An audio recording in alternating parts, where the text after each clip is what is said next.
Здравейте!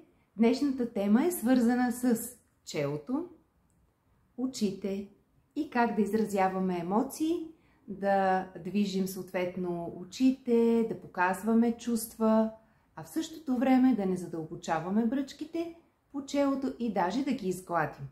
Става въпрос за тези в тази равнина и двете бръчки между веждите, така наречените гневни бръчки.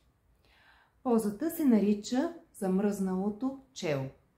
Нарича се така, защото се опитваме да изолираме с подходяща техника мускулите на челото от мускулите на очите. Поставяме едната длан върху другата и ги поставяме върху челото. Леко натискаме челото, за да можем да изолираме мускула на челото и отваряме очите максимално широко. Задържаме 10 секунди. Натискаме челото и задържаме. 1, 2, 3, 4, 5, 6, 7, 8, 9, 10. Излизаме от позата.